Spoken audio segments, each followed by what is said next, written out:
Aujourd'hui, on aborde un sujet crucial, les 4 tactiques machiavéliques qu'un pervers narcissique utilise après avoir largué sa proie. C'est l'heure de lever le voile sur ces manœuvres toxiques et d'apprendre à s'en prémunir. Accroche-toi, ça va secouer. Mais avant ça, pense à t'abonner afin de soutenir cette chaîne et aussi pour ne louper aucun conseil qui pourrait t'aider. Je te souhaite la bienvenue, je suis Siegfried C, coach neurothérapeute et j'aide des personnes à s'épanouir avec leur profil atypique pour, je l'espère, co-créer un monde meilleur. Tu sais que tu peux dès à présent devenir élève de notre université et recevoir mes vidéos privées complémentaires dans lesquelles je donne beaucoup plus de détails pour appliquer mes conseils. Ces vidéos sont réservées uniquement pour les élèves abonnés. Le lien se trouve en description de cette vidéo ou du podcast ou bien tape les lettres udhp.fr dans ton navigateur web. Fais-le maintenant.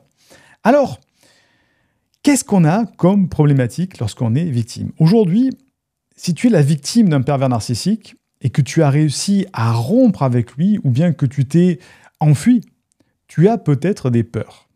Elles sont comme des ombres implacables qui hantent ton âme.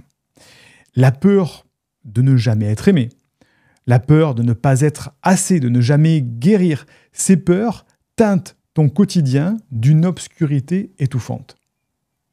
Et tu as peut-être, comme la majorité des victimes que j'ai accompagnées, des angoisses. L'angoisse, c'est la compagne cruelle de l'incertitude. Elle est semée par ces démons émotionnels, l'angoisse de revivre l'enfer, de ne pas être capable de se reconstruire, de ne jamais retrouver la paix.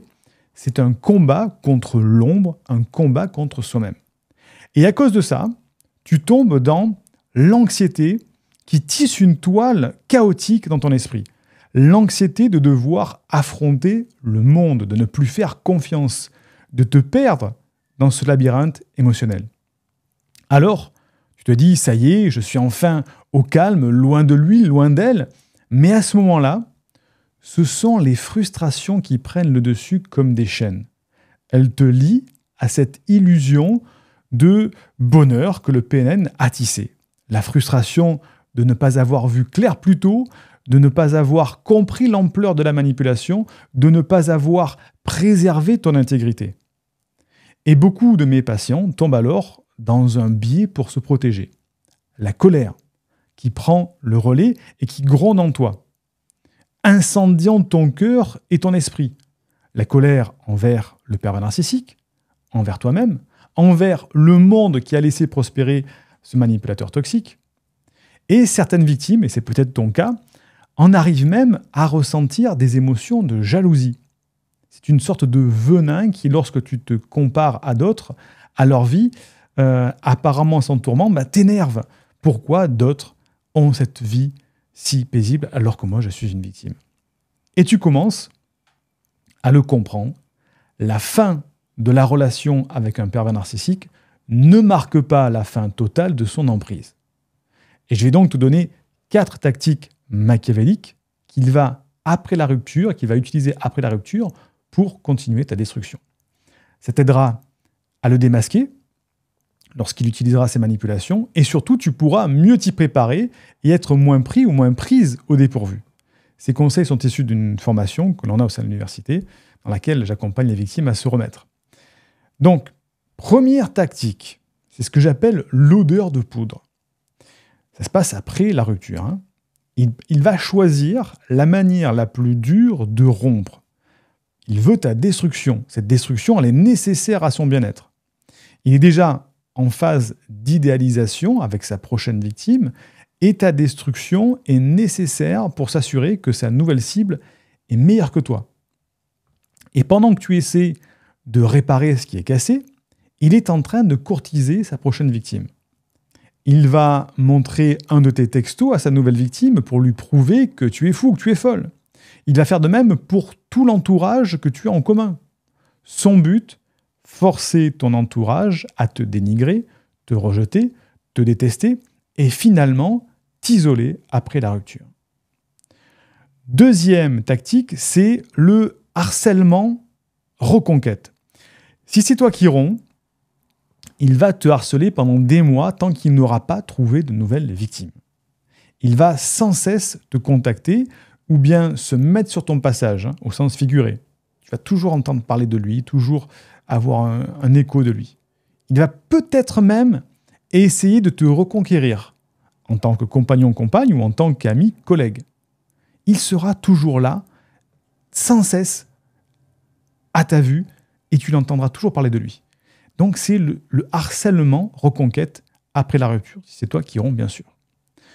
Troisième tactique, c'est ce que j'appelle la nouvelle triangulation. Le pervers narcissique n'en a pas encore terminé avec toi. Il va publiquement afficher la nouvelle victime sans montrer aucun signe de culpabilité, bien au contraire. Donc si tu es dans le couple, c'est évident, il va montrer un concurrent, une concurrente, sa prochaine compagne ou compagnon, publiquement. Si c'est dans l'amitié, c'est pareil.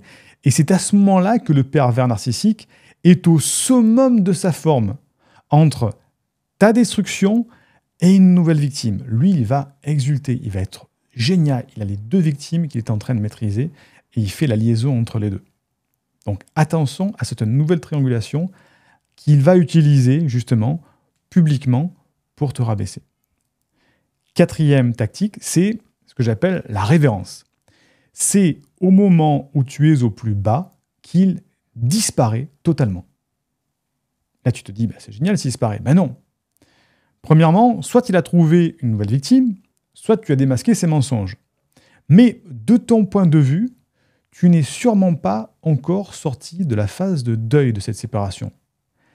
Tu as peut-être encore des espoirs avec lui ou avec elle. Tu éprouves peut-être encore des sentiments.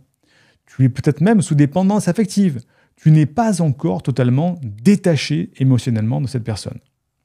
Et là, il t'impose le silence radio pour te laisser dans le no man's land.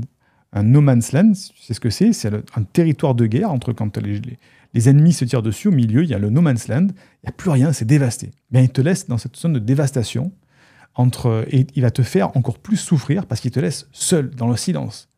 Alors que toi, tu as encore un petit attachement émotionnel. Alors, tu le comprends, la fin officielle de ta relation n'est pas la fin des hostilités vicieuses du pervers narcissique. Tu dois te préparer à ces futures attaques. Il faut bien appeler ça des attaques. C'est la raison pour laquelle je te donne la liberté d'accéder gratuitement à une conférence dans laquelle je prends le temps de te donner tous les conseils pas à pas pour réduire en cendres l'emprise du pervers narcissique. On va voir dans cette conférence comment repérer et déjouer le pervers narcissique, comment détruire son emprise et lui échapper en toute sécurité, même si tu penses que c'est trop tard, et comment reconstruire ta confiance en toi et envers autrui après une relation toxique. Tu as juste à m'indiquer à quelle adresse te l'envoyer en description ou en commentaire sous la vidéo ou le podcast. C'est totalement gratuit. Fais-le maintenant et on se retrouve dans la conférence.